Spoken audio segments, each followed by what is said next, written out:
Until quite recently, US Vice President Kamala Harris was almost renowned for being unpopular. According to polling aggregator 538, her net approval rating, that is the percentage of people who approve of her minus the percentage of people who disapprove, fell into negative territory in mid-2021 and hovered at around negative 15 ever since.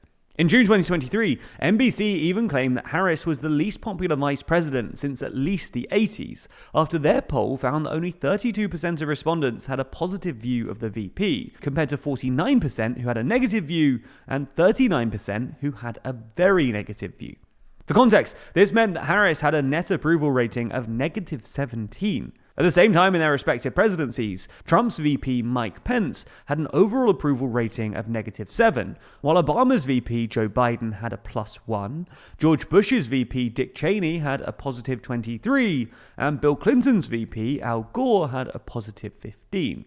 Harris's poll numbers were also reliably behind those of President Joe Biden, whose approval rating hovered at about negative 10% for the most of the last 3 years, and also behind those of former President Trump. In fact, this is one of the many reasons that some Democrats were wary of ousting Biden, and why his ousting took so long. They worried that if they got rid of Biden and were unable to airdrop some other candidate in, his natural successor would be Harris, who was less popular than both Trump and Biden, had no proven record against Trump, and struggled in the 2020 Democratic primary, withdrawing 2 months before the first caucuses in Iowa, and after having her record as California Attorney General attacked by Tulsi Gabbard in CNN's debate. However, in the short time that she's been the Democrats' presumptive nominee, Harris's poll numbers have improved dramatically, and while she would probably still lose an election if it were held today, her approval rating has surged past Trump's in recent days, rising 10 points in roughly as many days. And as a result, the mood music on both sides of the aisle has also changed dramatically.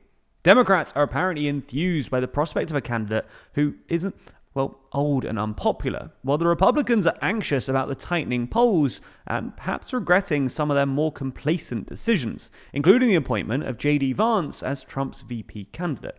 So in this video, we're going to take a look at what polls currently suggest about Harris's chances of winning in November, what they say about her strengths and weaknesses, and what a winning strategy for the Harris campaign might look like.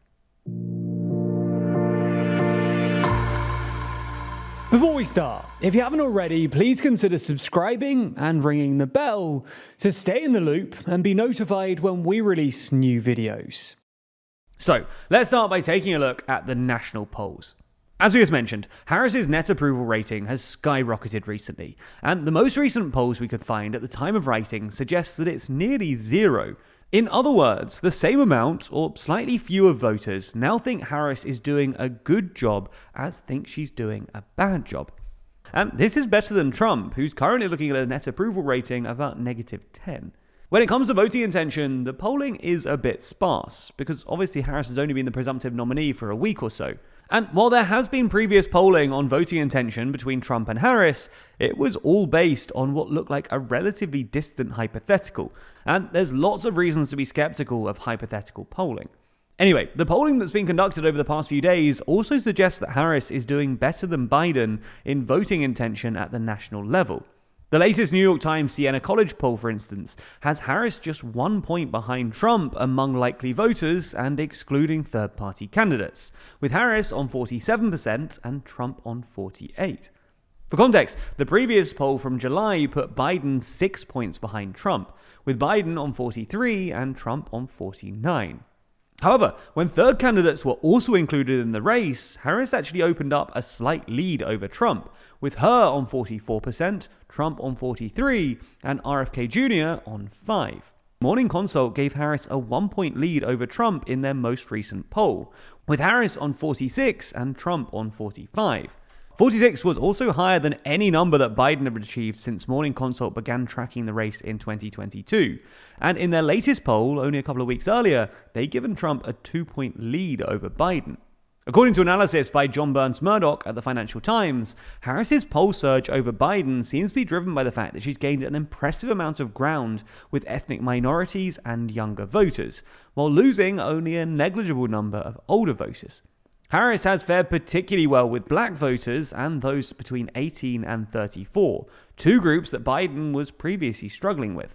And perhaps most importantly, Harris is also doing significantly better than Biden with independents and undecided voters, who'll probably end up deciding this election. However, as you probably already know, thanks to the Electoral College system, national polling is pretty much irrelevant in US presidential elections. What actually matters is how candidates fare in the so-called swing states. And here, things don't look quite as rosy for Harris. While she's doing better than Biden, Emerson polling suggests that she's still a couple of points behind Trump in Pennsylvania, Michigan, and Georgia. And while Harris is level with Trump in Wisconsin, she's 5 points behind in Arizona. However, it's worth mentioning that these state-level polling doesn't include third-party candidates like RFK, who seem to hurt Trump more than they do Harris, and could therefore swing Pennsylvania, Michigan, or Georgia into her column. You get the idea then. While Harris is undeniably a remarkable electoral improvement over Biden, she probably needs to do more to safely deny Trump a second term. So what would a winning Harris campaign actually look like? Well, in her first campaign speech, Harris focused on bread and butter economic issues, claiming that Trump, or at least Project 2025, wants to cut down the American welfare state and abortion, pointing to the restrictive anti-abortion policies passed by state Republicans over the last few years.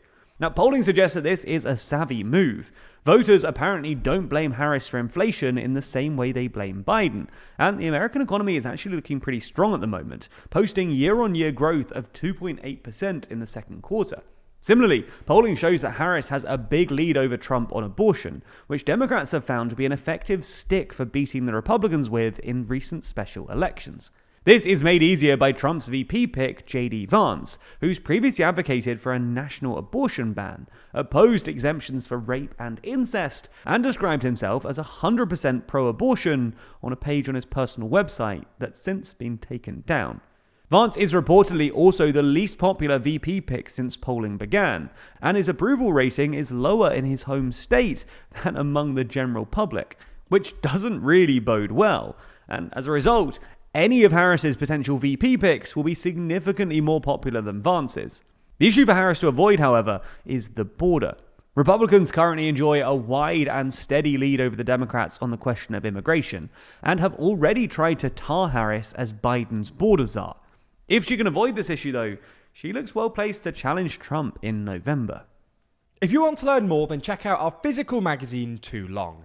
We've been working on this for a while now, but it's about to be printed and shipped. So here's everything you need to know. Too Long is 60 pages of our very best journalism, diving deeper into issues than we can on YouTube. As you can see from the front cover, this issue is focused on the UK general election, explaining what Labour want to do with their new huge majority, what each of the other parties are going to do next, and much more. It's more than just the UK though, with major stories from across Europe and the world, including the US election, the countries who could join the EU, the war in Gaza, and the European elections.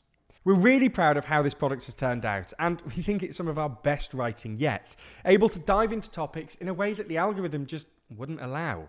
It's also a great way to support the channel, with the cost of production only increasing as we expand and advertising markets getting less stable. Your support helps us improve the business, improve our journalism, and helps us make more free YouTube content for everyone. If you're interested, you can go to toolong.news to buy a copy. You can also subscribe to Too Long, which gets you 25% off the price and a copy sent straight to you every 4 months. Subscribing really helps us turn this into a reliable revenue stream, which is super helpful when it comes to growing our business. Plus, if physical isn't your thing, then there's also digital versions. Anyway, sales close soon, so head to toolong.news to order now, and make sure to use code FINALORDERS to get an extra £2 off your purchase. Thanks for watching and for supporting TLDR.